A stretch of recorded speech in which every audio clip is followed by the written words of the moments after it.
രഹസ്യമാ. നമ്മൾ 4 പേരല്ലാതെ മൂന്നാമതൊരാൾ ഇതറിയരുത്. സെക്രട്ടേറിയറ്റിലെ ടോയ്ലറ്റിൽ പോയിട്ട് വന്നപ്പോഴത്തേക്കും പുറകെ നിന്ന് ഒരാൾ പെട്ടെന്ന് കയറി അങ്ങ് കെട്ടിപ്പിടിച്ച് ഞാൻ തിരിഞ്ഞു നോക്കിയും അവരോട് കിസ്സുകയും ചെയ്തു. ജയസൂര്യ ഞാൻ ഓടിപ്പോയത്.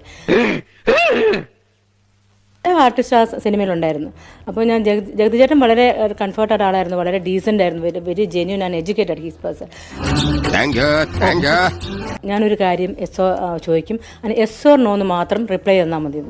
നീ ആള് കൊള്ളാമല്ലോ. ഞാൻ ഇങ്ങനെ നോക്കിയപ്പോൾ പറഞ്ഞു, എനിക്ക് ട്രിവാൻഡ്രത്ത് ഫ്ലാറ്റ് ഉണ്ട്, എനിക്ക് മിന്നുവിന് ഇൻട്രസ്റ്റഡ് ആണ്, ഈ നാട് നന്നാവില്ല, ഒരു കാലത്ത് നന്നാവില്ല, താല്പര്യമാണെങ്കിൽ നമുക്ക് അവിടെ കളാം. അപ്പം നോ എസ് ഓർ നോ എന്ന് പറയാനല്ല പറഞ്ഞു. അപ്പം നോ എന്ന് പറഞ്ഞത്ര. നിന്റെ കാര്യത്തിൽ തീരുമാനം മുന്നോട്ട് പോകാൻ തന്നെയാണ് തീരുമാനമെന്നും കൂടി പറഞ്ഞു വെക്കുന്നു. നാളെ അവള് പറഞ്ഞ പോലെ പീഡന കേസ് കൊടുക്കൂ, ജാമ്യം വരെ കിട്ടില്ല.